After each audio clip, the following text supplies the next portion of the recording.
In this video, I'll show you how to view tax summary on Roadie driver.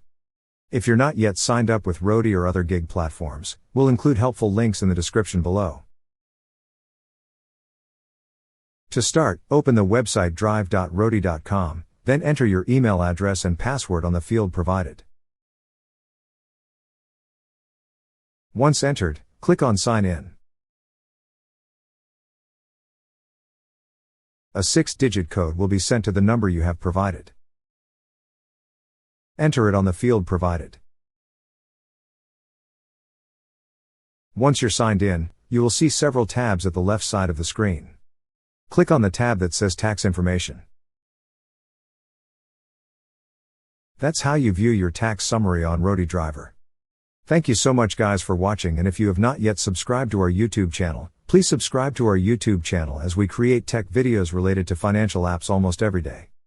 Also check out our recommended resources in the description below for various sign-up bonuses.